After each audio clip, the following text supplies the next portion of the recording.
Bonjour, alors aujourd'hui on explore le Maroc comme destination voyage. On s'appuie sur un guide vidéo qu'on a pu consulter. Oui, L'objectif c'est de voir un peu les villes clés, les conseils pratiques que cette source met en avant. tout à fait. Et le Maroc, c'est vrai que ça attire beaucoup de monde. Ses paysages, son patrimoine, c'est assez unique. Oui, D'ailleurs, la vidéo commence fort avec Rabat, la capitale. Elle est présentée un peu comme un condensé du Maroc urbain. d'accord. Et avant ça, peut-être l'incontournable Marrakech, hein. La vidéo en parle, Ah oui, bien sûr. Marrakech, troisième ville du pays, je crois. c'est ça. Et la vidéo insiste sur ce mélange de modernité et d'histoire. Les remparts, les jardins. Les musées. Les musées et bien sûr la place Gemaa El-Fina, avec les charmeurs de serpents, les conteurs. Oui, l'ambiance, quoi. C'est vraiment un classique. Ouais, exactement, Et à côté de cette agitation, justement, la source nous parle de Rabat, plus posé, peut-être. c'est ça. La capitale, sur la côte atlantique, il y a des sites importants là-bas, non? Oui, la vidéo montre la Casbah des Oudayas, cette forteresse qui surplombe le fleuve, et puis la tour Hassan. Ah oui, le minaret inachevé. Voilà. Et le site de Sheila aussi, cette nécropole ancienne. Apparemment, ça attire pas mal de visiteurs. D'accord. Et après Rabat, on passe à une autre grande ville historique, Fès. Oui, Fès, deuxième ville du pays, très importante historiquement, surtout pendant les dynasties islamiques. Et la vidéo souligne un truc assez fou. La Médina serait la plus grande zone urbaine sans voiture au monde. C'est vrai ça? C'est ce que dit la source, oui. Ça crée une atmosphère différente. Plus calme, plus propre peut-être. J'imagine.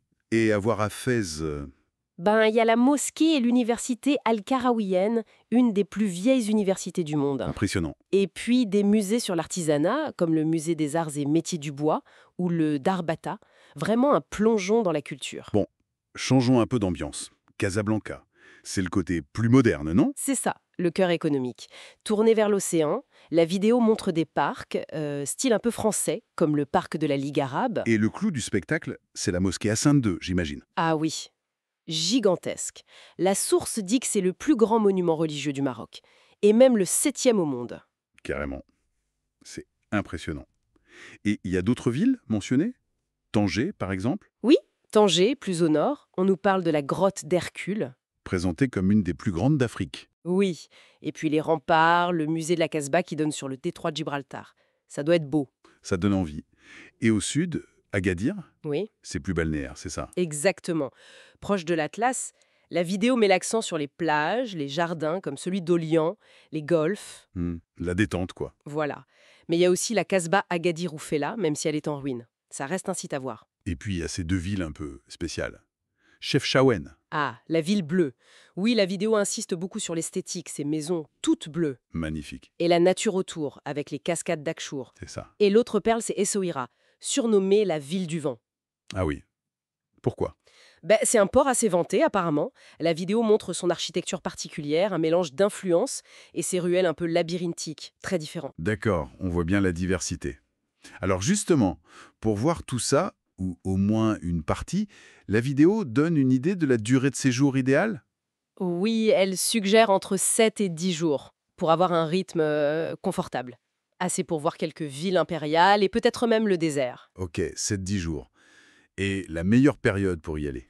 Alors, d'après la source, ce serait de mars à mai. Le climat est doux, il peut pleuvoir un peu, mais la chaleur est agréable. Bon, à savoir. Et niveau budget, ça donne une idée? Bah, la vidéo dit que les prix sont moyens, mais bon, ça dépend toujours du luxe qu'on cherche, hein. Bien sûr. Pour la nourriture, ils estiment environ 12-15 $ par jour. Et pour les hôtels, ça démarre à 30 $ pour un 1 étoile, 50 pour un 3-4 étoiles et 150 et plus pour un 5 étoiles. Ce sont des ordres de grandeur, quoi. D'accord. Ça donne une base. Et des conseils pratiques qui ressortent de cette vidéo? Des trucs à savoir? Oui, quelques points importants. La négociation dans les souks, c'est courant, faut le savoir. Oui, ça fait partie du jeu. Voilà. Faire attention aux guides non officiels aussi. Et puis, boire de l'eau en bouteille, pas celle du robinet. Logique. Et très important, toujours, demander la permission avant de prendre des photos des gens. Le respect avant tout. Des conseils de bon sens, mais c'est toujours bien de les rappeler. Donc en résumé, ce guide vidéo nous montre un Maroc vraiment riche, varié, des villes impériales, la côte, des endroits uniques comme Chefchaouen. Oui, une palette très large. Et ça soulève une question intéressante, je trouve, pour finir. Ah oui, La vidéo nous présente 8 villes. Mais en voyage, on en choisit souvent une, deux, peut-être trois. Comment ce choix, forcément limité, façonne notre image du Maroc? C'est vrai. Quels aspects importants on risque de rater selon l'itinéraire qu'on se fait? Ça interroge sur notre perception d'un pays aussi divers face à notre expérience qui est toujours un peu partielle, non? C'est une excellente réflexion pour conclure. Ça laisse matière à penser sur la façon dont on découvre une destination.